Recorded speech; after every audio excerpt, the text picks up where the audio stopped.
कृष्ण वंदे जगद्गुरुम्। 5वें अध्याय का तीसरा और चौथा श्लोक। 5वें अध्याय का तीसरा श्लोक। ज्ञेयः स नित्य सन्यासी यो न द्वेष्टि न कांक्षति। निर्द्वंद्वो ही महाबाहो सुखं बंधात् प्रमुच्यते। ऊपर कहे गए श्लोकों का अर्थ है, हे महाबाहो, जो मनुष्य न किसी से द्वेष करता है और न किसी की आकांक्षा करता है, वह कर्मयोगी सदा सन्यासी समझने योग्य है, क्योंकि द्वंद्वों से रहित मनुष्य सुखपूर्वक संसार बंधन से मुक्त हो जाता है।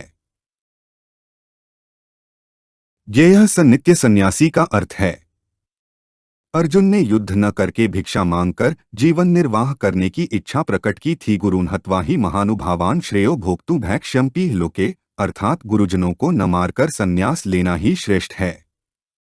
भगवान उसी बात का उत्तर देते हुए मानो कह रहे हैं कि हे अर्जुन, वह संन्यास तो गुरुजनों के मर जाने के भय से किया जाने वाला बाहरी संन्यास है, पर कर्मयोगी का संन्यास रागद्वेष के त्याग से होने वाला नित्य संन्यास अर्थात भीतरी एवं सच्चा संन्यास है। आगे छठे अध्याय के पहले श्लोक में भी भगवान ने केवल अग्नि का त्याग करने वाले अर्थात संन्यासाश्रम मात्र ग्रहण करने वाले पुरुष को सन्यासी न कहकर भीतर से संसार के आश्रय का त्याग करने वाले कर्मयोगी को ही सन्यासी कहा है। इस प्रकार भगवान के मत में कर्मयोगी ही वास्तविक सन्यासी है। यो न द्वेष्टि का अर्थ है, कर्मयोगी वह होता है जो किसी भी प्राणी, पदार्थ, परिस्थिति, सिद्धांत आदि से द्वेष नहीं करता। कर्मयोगी का काम है सबकी सेवा करना, सबको सुख पहुंचाना। यदि उसका किसी के भी साथ किंचन मात्र भी द्वेष होगा तो उसके द्वारा कर्मयोग का आचरण सांगोपांग नहीं हो सकेगा।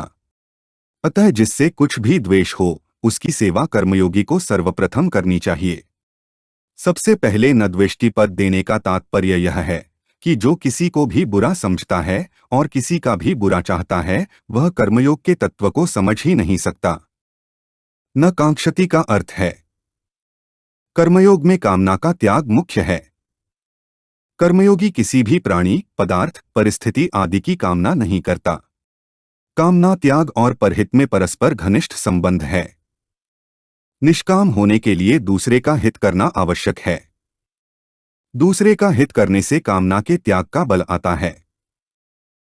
महाबाहो का अर्थ है, महाबाहो संबोधन के दो अर्थ होते हैं, एक तो जिसकी भुजाएं बड़ी और बलवान हो अर्थात जो शूरवीर हो, और दूसरा जिसके मित्र तथा भाई बड़े पुरुष हों।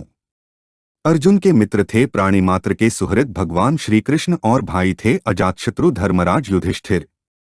इसलिए यह संबोधन देकर भगवान अर्जुन से मानो यह कह रहे हैं कि कर्मयोग के अनुसार सबकी सेवा करने का बल तुम्हारे में है, अतः तुम सुगमता से कर्मयोग का पालन कर सकते हो। निर्द्वंद्वो ही सुखं बंधात् प्रमुच्यते का अर्थ है, साधना के आरंभ में साधक के अंतःकरण में द्वंद्व रहता है। सत्संग, स्वाध्याय, विचार आदि करने से वह परमात्म प्राप्ति को अपना ध्येय तो मान लेता है, पर उसके अपने कहलाने वाले मन, इंद्रियों आदि की रुचि स्वाभाविक ही भोग भोगने तथा संग्रह करने में रहती है। इसलिए साधक कभी परमात्म तत्व को प्राप्त करना चाहता है और कभी भोग एवं संग्रह को। उसे जैसा संग मिलता है उसी के अनुसार उसके भावों में परिवर्तन होता रहता है। ऐसा होने पर भी वह भोगों को शांति से नहीं भोग सकता, क्योंकि सत्संग आदि के संस्कार उसके अंतःकरण में वैराग्य, भोगों से अरुचि पैदा करते रहते हैं। इस प्रकार साधक के अंतःकरण में द्वंद्व, भोग भोगू या साधन करूँ चलता रहता है। इस द्वंद्व पर ही अहंभाव टिका हुआ है।